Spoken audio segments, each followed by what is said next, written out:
Olá, uma ótima noite para você de casa, tudo bem? Começa agora o Aparecida Debate para que você se informe e forme a sua opinião. Você sabia que o Brasil tem aproximadamente 2,4 milhões de pessoas autistas? E tem mais, cerca de 300 mil idosos brasileiros têm algum grau de autismo, segundo pesquisa da PUC do Paraná divulgada agora em janeiro. Muitos deles viveram a vida toda sem saber.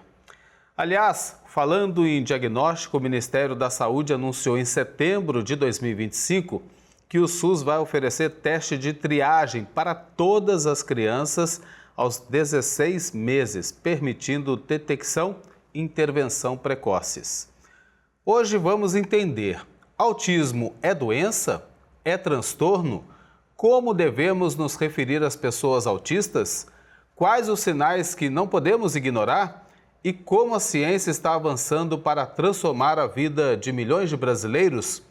Bem, conosco neste bloco, já presentes aqui em nossos estúdios, Washington Pereta Tavares, neurologista. Boa noite, muito obrigado pela presença aqui em nossos estúdios. Tudo bem com o senhor? Tudo bom, muito boa noite. Obrigado pela presença. E a Lara Lacerda e o seu filho, o Noah. Boa noite para vocês. Lara, Noah, tudo bem com vocês? Boa noite, tudo bem.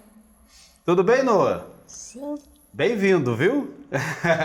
Eu quero começar com você, ô Lara, para que você conte para a gente um pouco da história do Noah. Vamos lá. O Noah, ele começou a frequentar a creche com 4 meses. Era uma creche da prefeitura. E nesses 4 meses, após 2 meses, a própria diretora do colégio, a Rosa, ela já me chamou para ter uma conversa sobre algumas situações, né? No começo, quando é muito bebezinho, a gente acaba tendo algumas dificuldades. E aí ela falou que ele não ficava muito durinho, que ele não acompanhava muito com os olhos, era um chorinho muito frequente, não era só quando necessitava de alguma ajuda.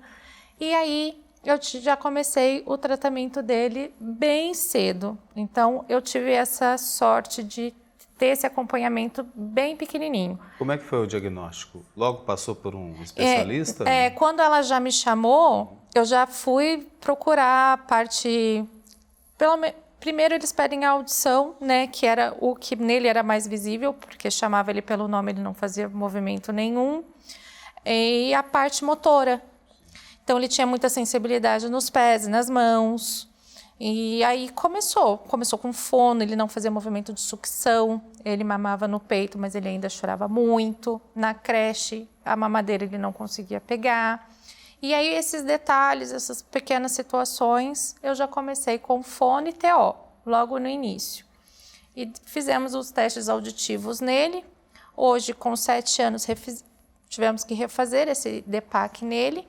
E aí a gente descobriu que realmente ele tem bastante alterações nesse. E aí a gente conseguiu, agora, para esse ano, a gente vai montar um plano junto com as terapeutas, fono, psicopedagoga, colégio, para poder ver o desenvolvimento dele a partir de agora, porque com a alfabetização muda bastante o tratamento, né? Uma coisa é quando ainda é bebê, pequeno, considerado criança, e agora essa parte de alfabetização que já dá uma mudada grande na rotina. Doutor, esses são os sinais mais comuns para que possa levar para um especialista, fazer esses testes para saber se tem ou não tem? Sim, efetivamente, o que ela falou é bastante comum, né? Grande parte dos pais, quando é notado pelos pais, eles acham que a criança não ouve. Chama, não olha. Quando é muito nenenzinho, é difícil ter alguns sinais, mas alguns mais alarmantes. Aquela coisinha que gatinho, cachorrinho faz de ficar mamando e ficar olhando, essa falta desse contato visual, a dificuldade sensorial que pode vir com um choro intenso, não consegue parar de chorar, um choro desmotivado, ou então o oposto, a criança que fica absolutamente quietinha, nem parece que tem criança em casa. É bastante comum essas queixas. E quando entra na escola, né, nosso sistema educacional começou a trazer as crianças cada vez mais precoces para a escola, muitas vezes os pedagogos que observam. Aquele comportamento social não necessariamente é muito ruim no começo, mas começa com dificuldades. Não gosta, por exemplo, de uma sala, mas na outra sala de aula vai bem. Por questão do ambiente, por questão de estímulos. E essas coisas chamam a atenção também dos profissionais que trabalham com a criança, dos próprios professores. A gente vai falar da questão do diagnóstico, mas quanto antes saber é melhor, né? Sim. Até para encaminhar o filho, né? A intervenção, quanto mais precoce, melhor é o neurodesenvolvimento da criança, né?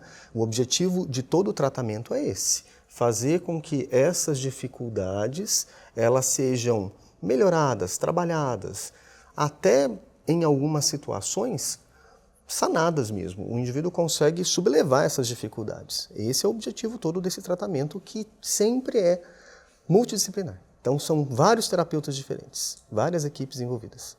Lara, a gente sabe que tem pais que têm resistência, né, em reconhecer e admitir que o filho tem o autismo. Para você, tranquilo? Como é que foi isso? Olha, para mim foi muito... Não é que é tranquilo, Sim. né? Porque na hora que chega, você trabalha no horário comercial. A primeira coisa que você pensa, eu vou dar conta?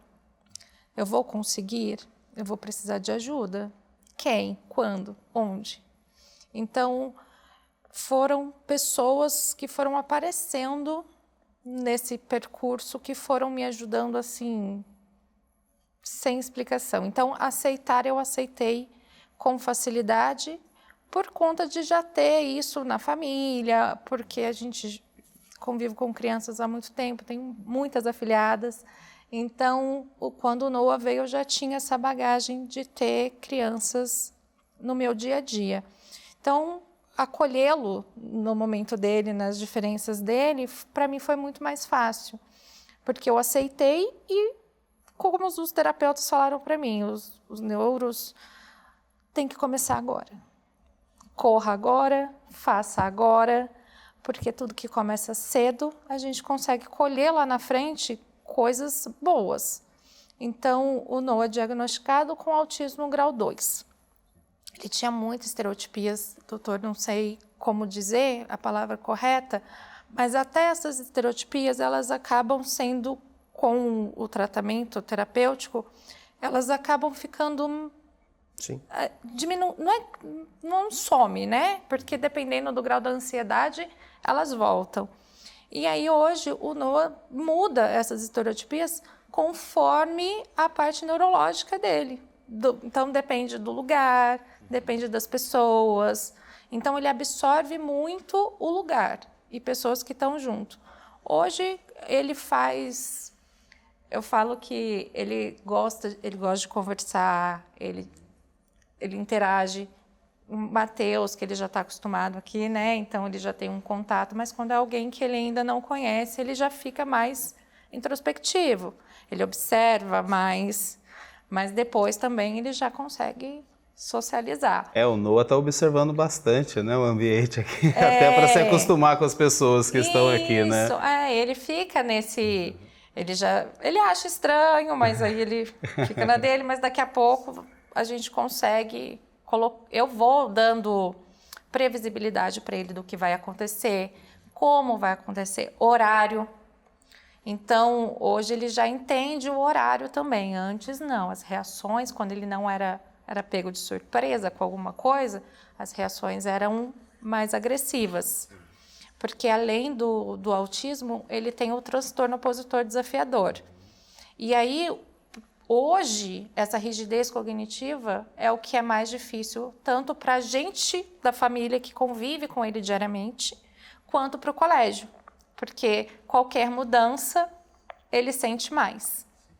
E aí, hoje, a gente está assim, graças a Deus temos os terapeutas junto com o colégio que nos ajudam bastante.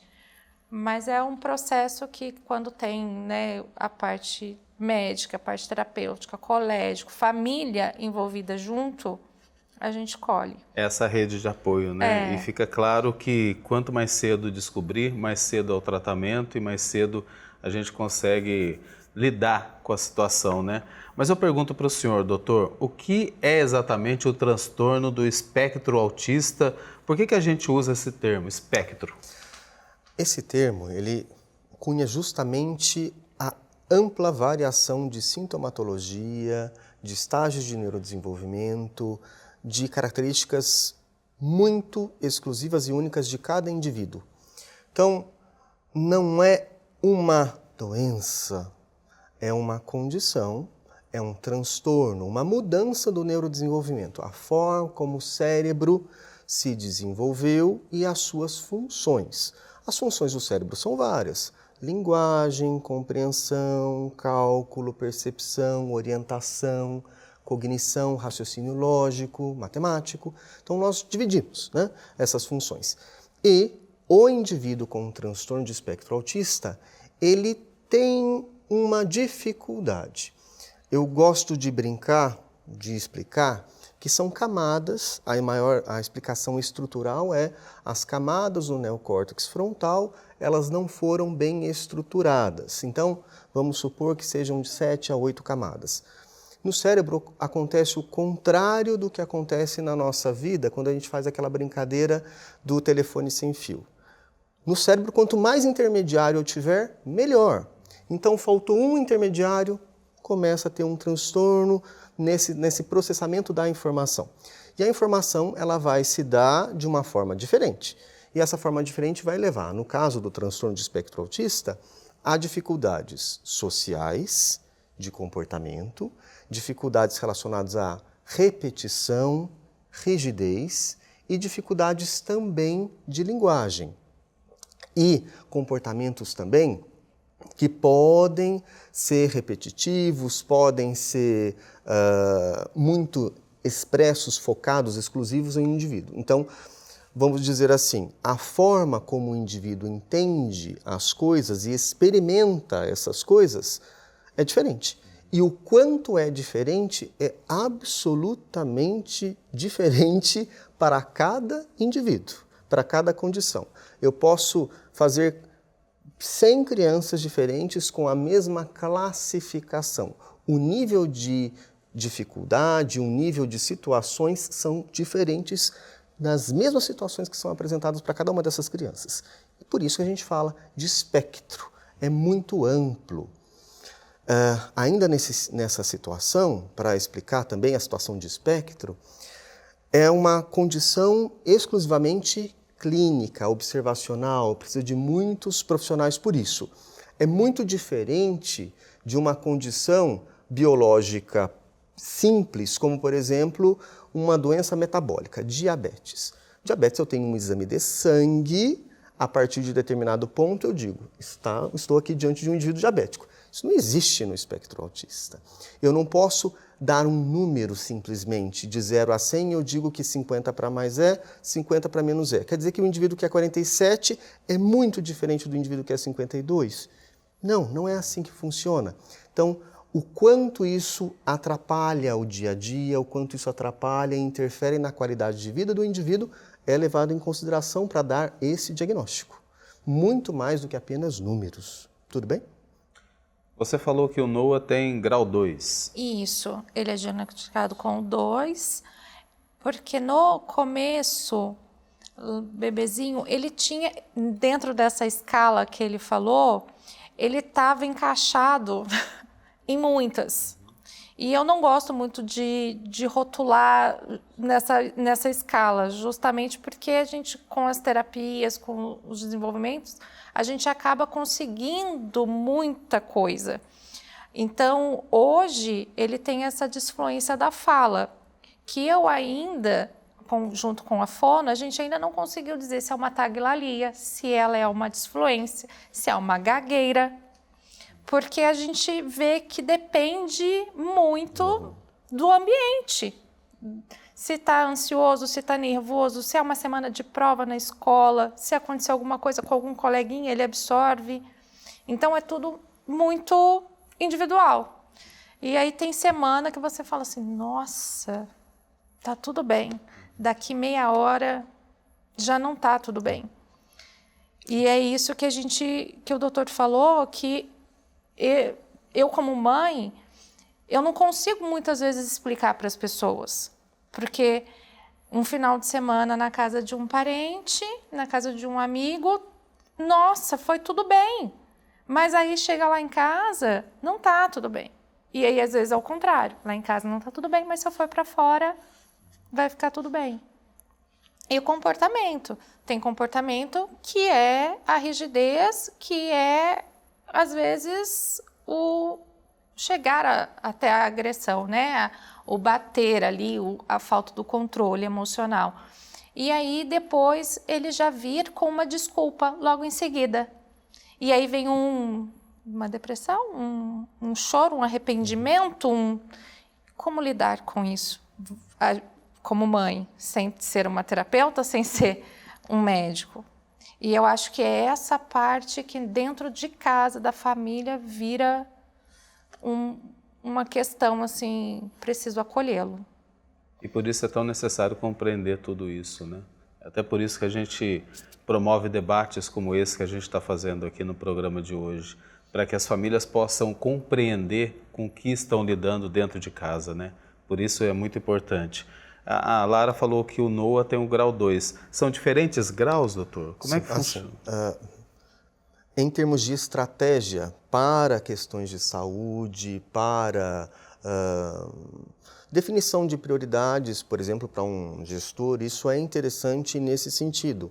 Eu defini em graus, grau 1, grau 2, grau 3, e existe até uma terminologia que se fala sobre fenótipo estendido. Eu não falei que se eu desse classificações, essas classificações são falhas porque elas não colocam a impactação na qualidade de vida, elas dão apenas um número.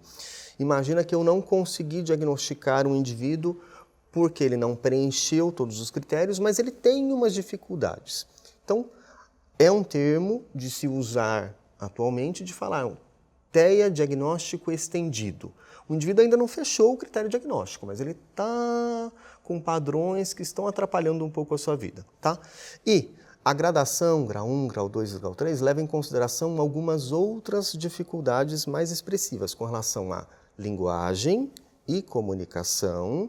Leva-se em consideração esses comportamentos de rigidez e inflexibilidade cognitiva, também de capacidade intelectual. Então, faz tudo, coloca tudo num diagnóstico em si. Então, o nome completo tem que se descrever. TEA, com ou sem prejuízo intelectual, com ou sem prejuízo de linguagem e por aí vai, o nome completo, vamos assim dizer, de código para se estabelecer linha de cuidados. Essa é a importância específica de tentar chegar o mais próximo possível do nível de dificuldades, porque aí vai se estabelecer mais. Para uma criança, por exemplo, que eu tenho uma severa dificuldade de comunicação, mas ela tem uma capacidade intelectual plena, não tem nenhuma dificuldade para entender o mundo de símbolos e sinais, eu não vou, e não tem uma significativa alteração sensorial, eu vou exigir menos dela em termos de terapia ocupacional, por exemplo, com a integração sensorial, e vou colocar ela muito mais em terapia fonológica, que é o que ela mais precisa.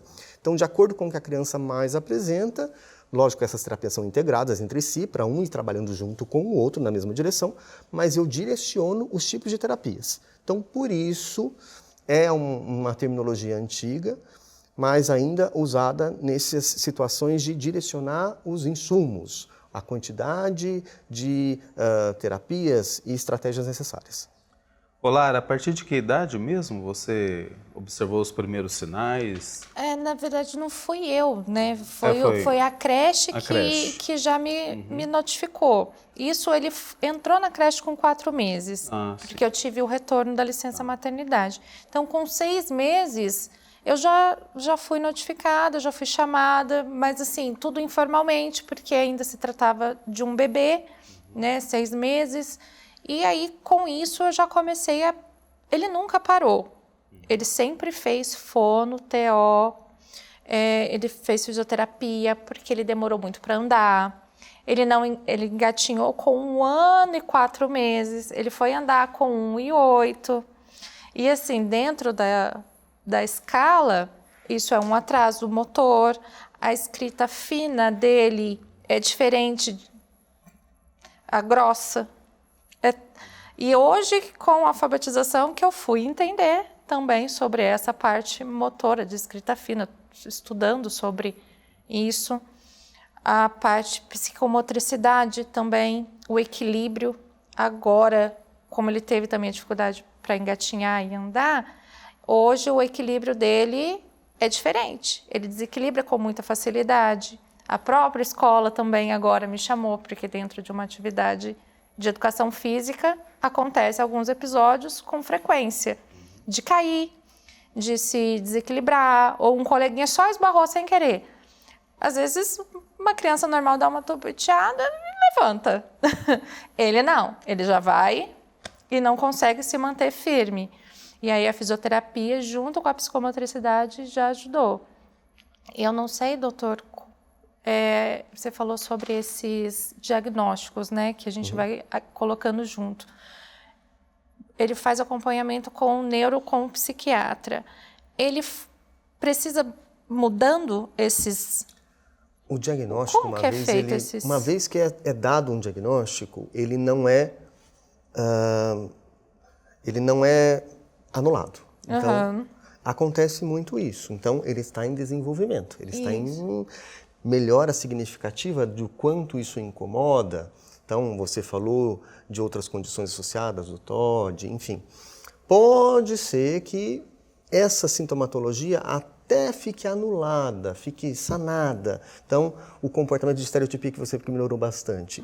Pode ser que essa dificuldade de linguagem fique mais para um conteúdo só de linguagem pragmática, daquela comunicação social, de não entender uma piada ou de não entender um contexto. Fique só nisso. E aí essas dificuldades de fluência sumam. Mas dado o diagnóstico ou a condição prévia, a gente não anula essa condição pregressa.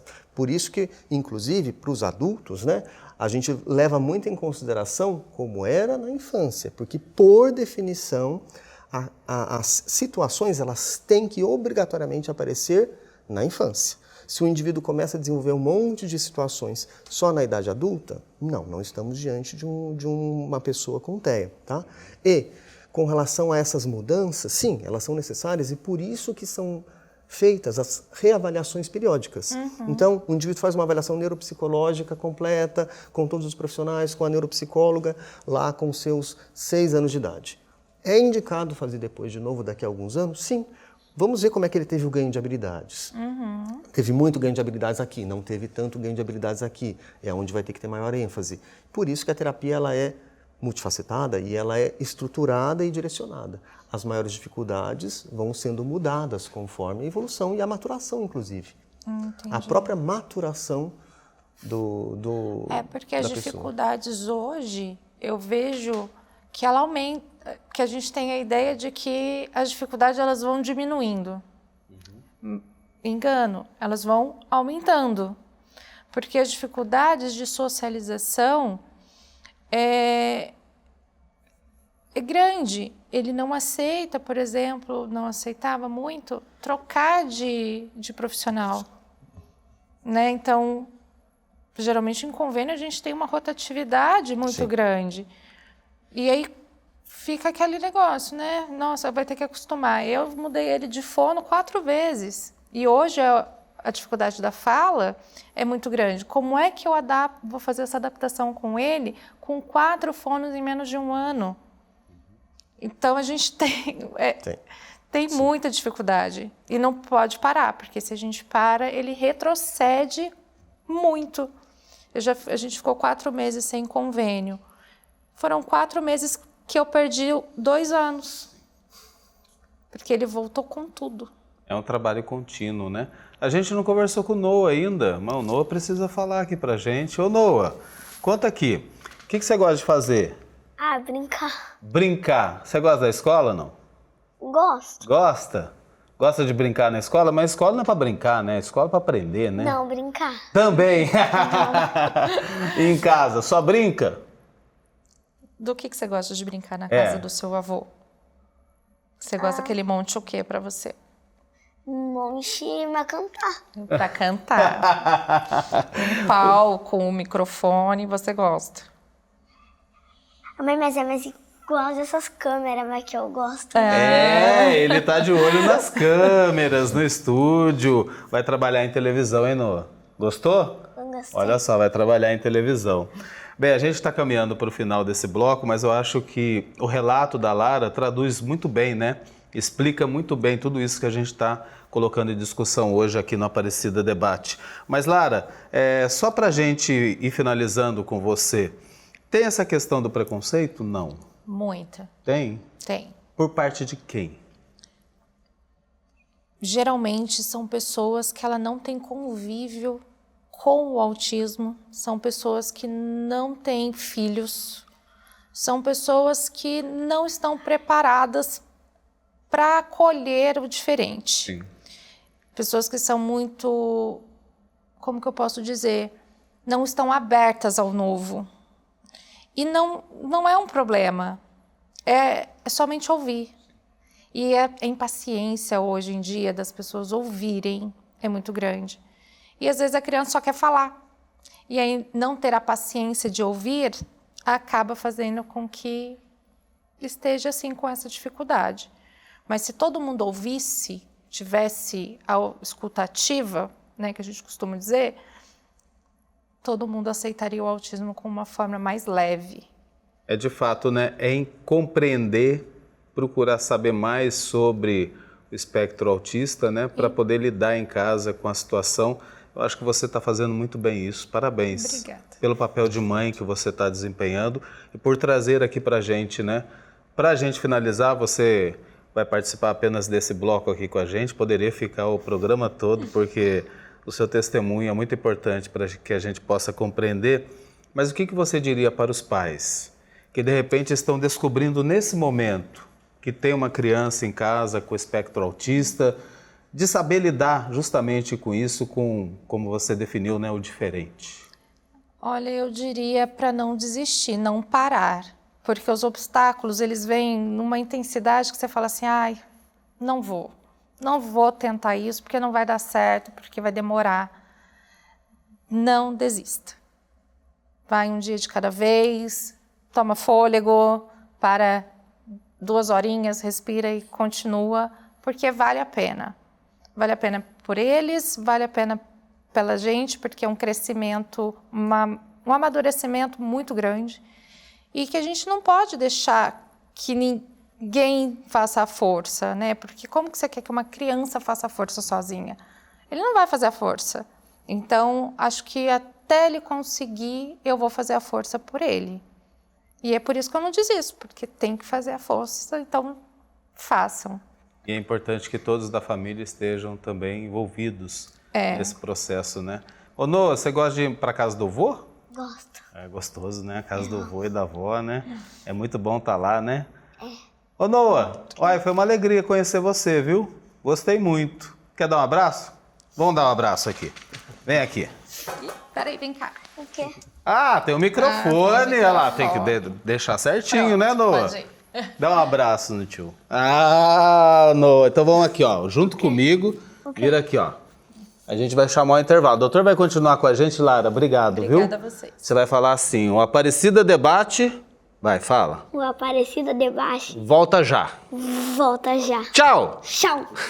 Voltamos com o Aparecida Debate, hoje falando do transtorno do espectro autista. E nesse bloco, além do neurologista Washington Pereta Tavares, que já estava conosco no primeiro bloco, temos também a participação aqui em nossos estúdios da psicóloga Isabelle Prado.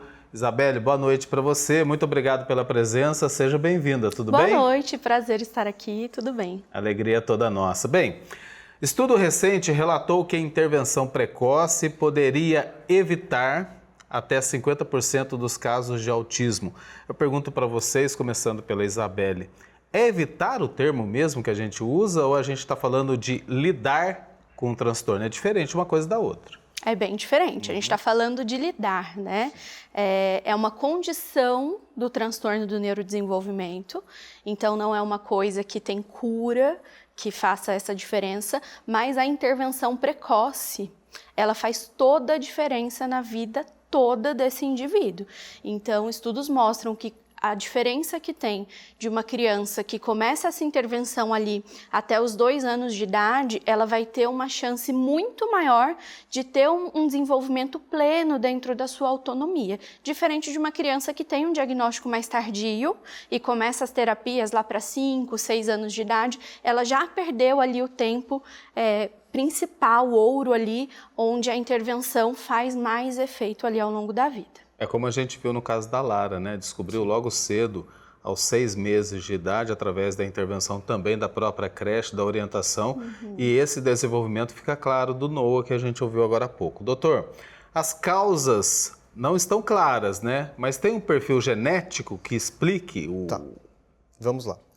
Causas é um termo, inclusive, que a gente tenta evitar. A gente fala de fatores de risco, tá bom? O grande fator de risco, ele é o fator genético. Ponto. Existe um fator genético hereditário, se diz, não só isso. Então, o indivíduo ele desenvolve, por uma deleção de telômeros, as partes finais ali dos cromossomos. Isso tem muito a ver com múltiplas questões. A própria genética dos pais, a idade da concepção, que quanto mais velhos os pais, mais deleto, mais degenerado, mais, vou dizer assim, mais perda de material genético existe dos pais. E existem os fatores não relacionados à questão genética, são os fatores ambientais. Existem vários fatores ambientais. Um dos grandes fatores associados com isso é prematuridade, por exemplo. É o maior fator em si isolado, fora a questão genética. Mas é muito difícil você falar como causa. Foi isso que foi o determinante. Geralmente eu tenho muitas condições. Então, o que se tem? Os pais, hoje em dia, estão tendo filhos com uma idade mais avançada, as condições de neurodesenvolvimento. Se antigamente havia uma dificuldade, inclusive para essas pessoas, vamos lá, terem filhos, hoje em dia essas pessoas têm filhos. Então, outras doenças, outras situações de doenças provocando também deleções genéticas. Isso é muito abrangente. Então, eu não posso especificar que exista uma causa. É muito equivocado usar esse termo. Agora, vamos lá. Uma mãe que durante a gestação desenvolveu uma infecção grave, teve uma condição durante o desenvolvimento de formação do cérebro do feto. Isso aumenta muito os riscos daquele indivíduo ter vários transtornos, várias condições mórbidas e não mórbidas, de neurodesenvolvimento inclusive. Então, quando existe uma alta carga genética como risco, uma alta quantidade de deleção, uma alta quantidade de fatores mutacionais ou não, geralmente eu estou diante de casos em que a sintomatologia é muito maior. E aí pode vir não só como TEA isolado, vem com outras condições. E aí vem com síndromes, que é uma situação mais fácil de diagnóstico e muito mais gritante em sintomatologia. Mas se for colocar em termos de fatores de risco, são esses já citados, né? E também, o que todo mundo já sabe, né? Fatores de risco para tóxico-metabólicos. Então, cigarro é um fator de risco, condições de saúde da mãe são fatores de risco. Tudo bem? Muito bem explicado, né? A gente deixa de falar de causa, vamos falar de fatores de risco, porque a gente está aqui para aprender também, né? Isabelle, cada vez mais a gente ouve falar de adultos descobrindo que são autistas. Por que tantos diagnósticos tardios estão acontecendo, né? Porque está se falando mais também sobre autismo hoje? Com certeza. Hoje as pessoas elas têm muito mais acesso à informação desde cedo, tanto na escola quanto a própria medicina. Também houve um avanço nos testes, né, nos protocolos comportamentais, onde fica mais clara essa observação para os profissionais que trabalham nessa área terapêutica, né? Então, como as pessoas elas têm acesso à informação, automaticamente também diminui a prevalência ali daquele preconceito em buscar ajuda. Hoje não é mais tão vergonhoso para uma família, né, buscar um profissional, passar numa consulta o quanto antes. A escola busca muito chamar essa família para perto e conversar, olha, observei um comportamento que merece uma atenção diferenciada, faça um diagnóstico diferenciado.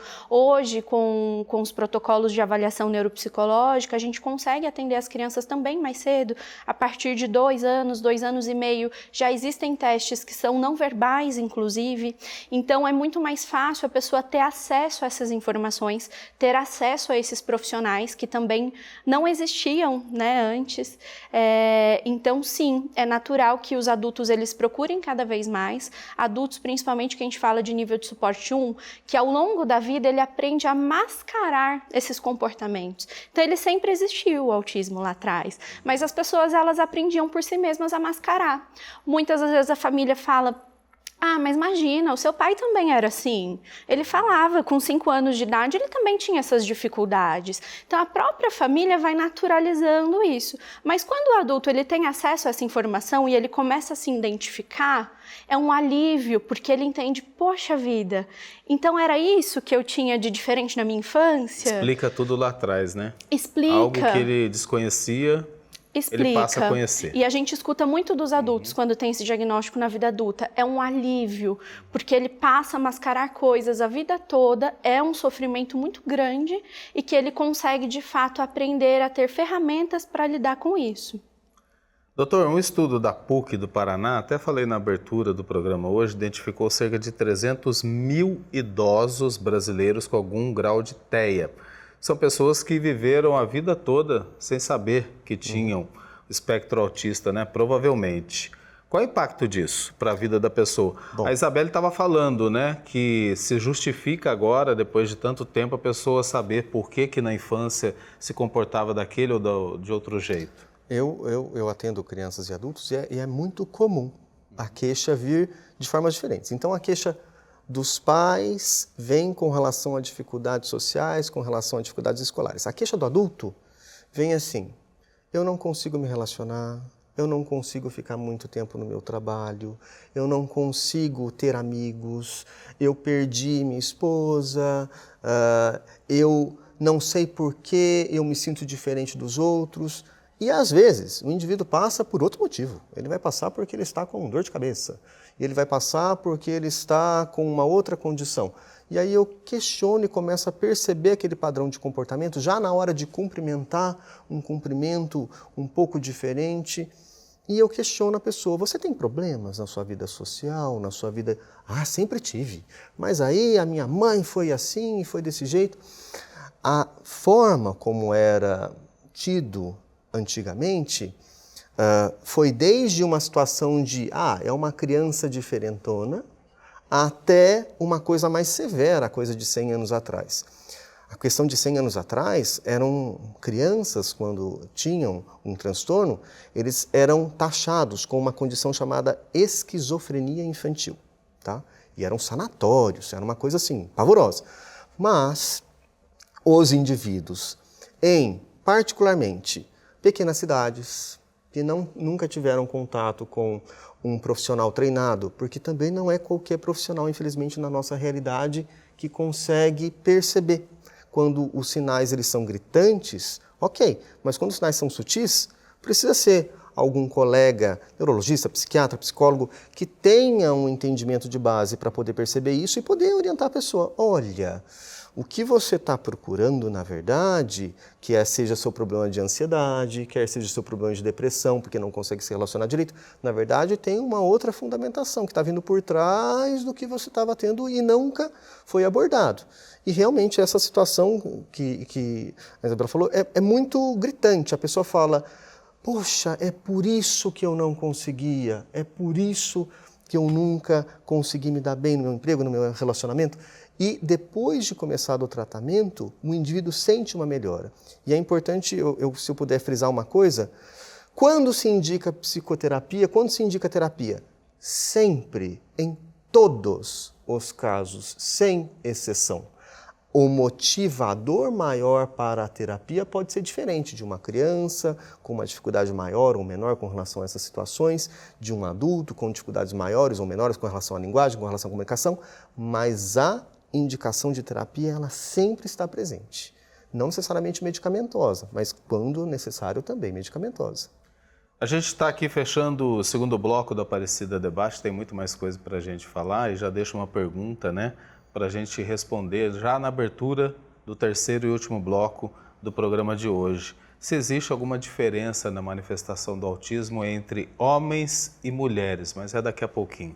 Aparecida Debate faz o intervalo, a gente volta já. Voltamos com a Aparecida Debate, hoje falando do transtorno do espectro autista. Já falamos aqui, por exemplo, que cerca de 300 mil idosos no Brasil devem conviver com transtornos, muitos sem sequer saber. Nesse bloco, a gente vai falar de terapia, de mitos e muito mais. Aqui conosco o neurologista Washington Pereta Tavares e a psicóloga Isabelle Prado. Deixei uma pergunta no final do segundo bloco, né? Se existe uma diferença na manifestação do autismo entre homens e mulheres. Começo pelo senhor, depois eu gostaria da Isabelle também. Muito bem. Para eu falar em diferenças, eu gostaria primeiro de dizer que a prevalência, o número de indivíduos com transtorno de espectro autista é muito diferente entre homens, meninos, e mulheres, meninas. É muito diferente. No Brasil, estimado aí de 0,8%, 0,9% para meninas e de até 1,5%, 1,6% para os meninos. Para quase o dobro, né? E se vê isso na prática, você consegue perceber. Os homens tendem a ter mais transtornos de neurodesenvolvimento do que as mulheres. Além disso, para a questão de sintomatologia, por até a questão biológica, mas também por uma questão social, as mulheres têm uma dinâmica social um pouco mais cautelosa, cuidadosa, uma forma de criação um pouco diferente, e a sintomatologia nas meninas tende a ser mascarada. Não só para o transtorno de espectro autista, eu coloco para outros transtornos de neurodesenvolvimento, TDAH, TOD, tende a ser diferente, mas mascarado.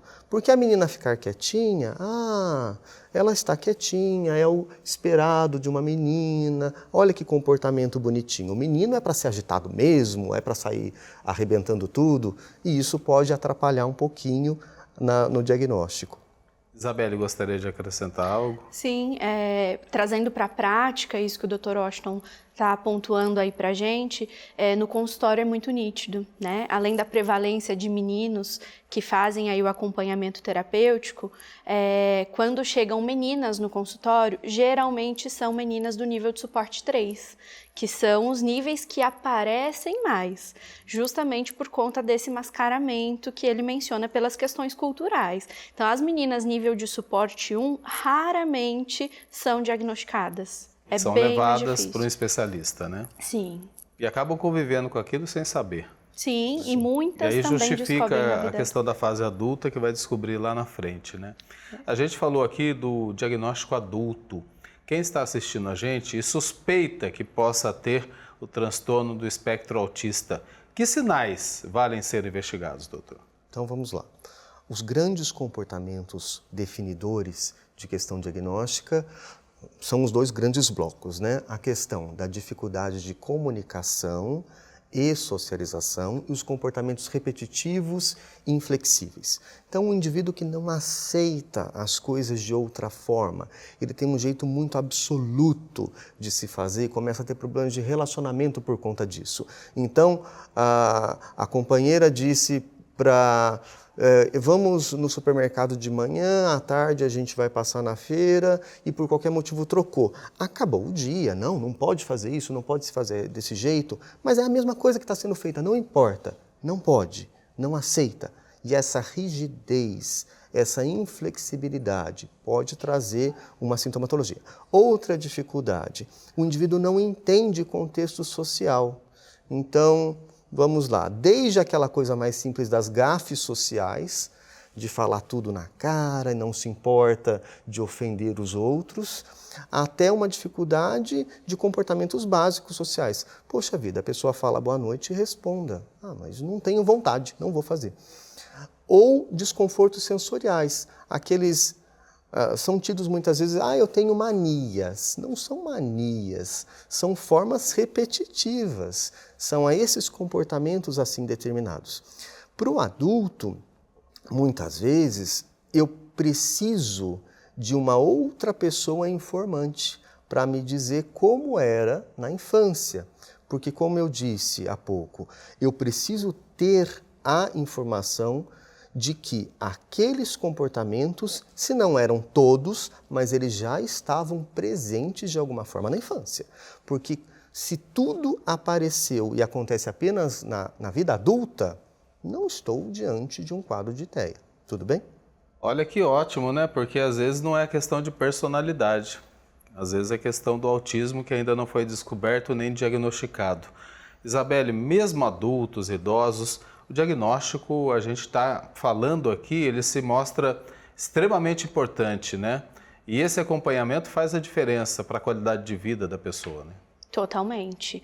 A partir do momento que a gente tem o diagnóstico, é feita uma avaliação comportamental dessa pessoa, quais são as maiores dificuldades, né? Porque como é um espectro, é muito individualizado, é muito personalizado.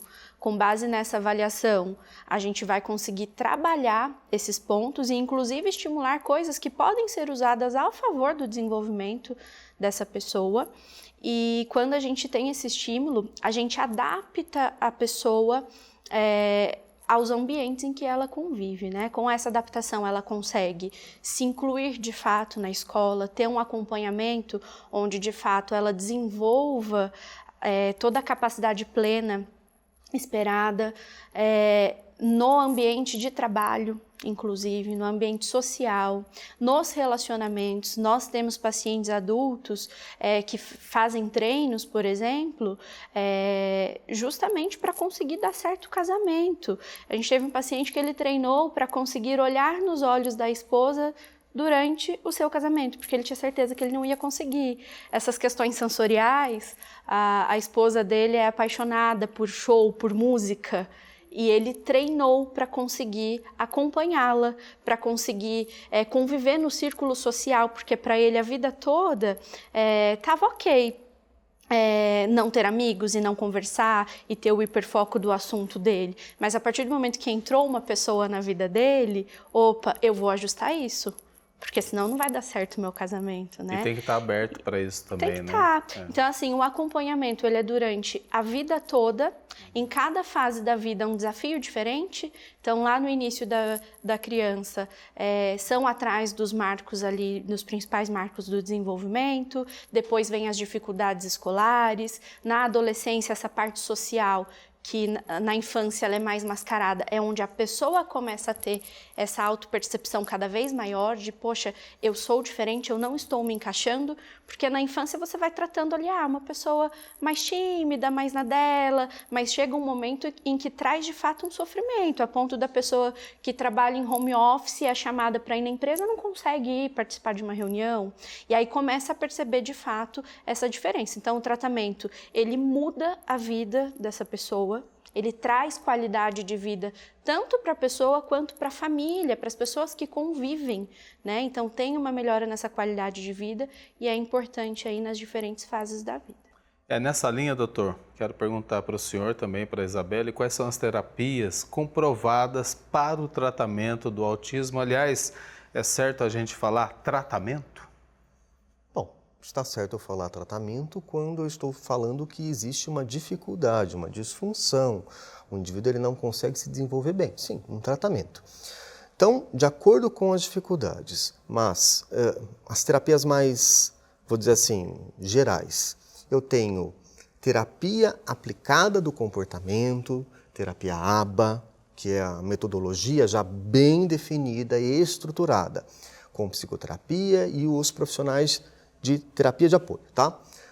Eu tenho psicoterapia também, cognitivo-comportamental, eu tenho várias formas de psicoterapia, muitas formas de psicoterapia, eu não vou saber dizer tão bem quanto ela, mas terapia ocupacional para integração sensorial, para lidar com essas dificuldades de percepção do meio e das situações.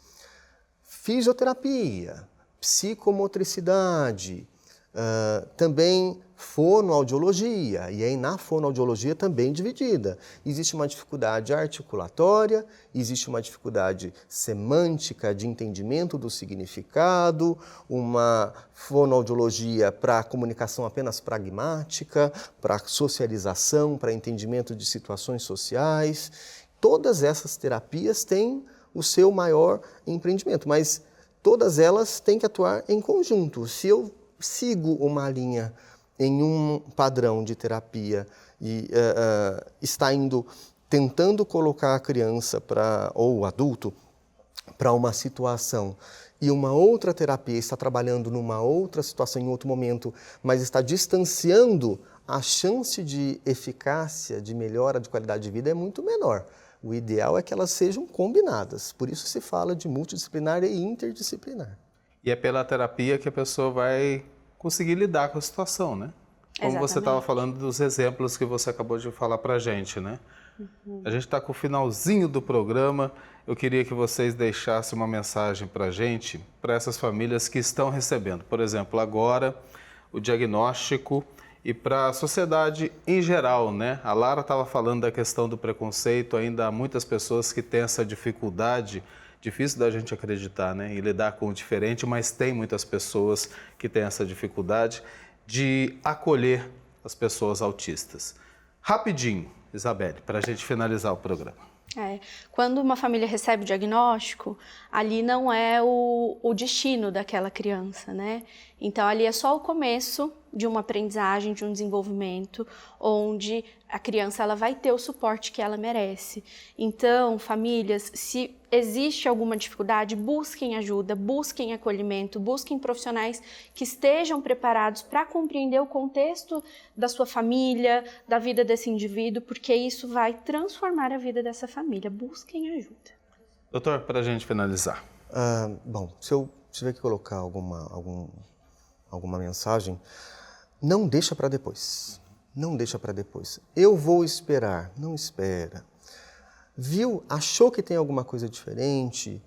Mesmo que tenha passado com um profissional e ficou com dúvidas, eu não tenho certeza, não fique com dúvidas. Busque informação.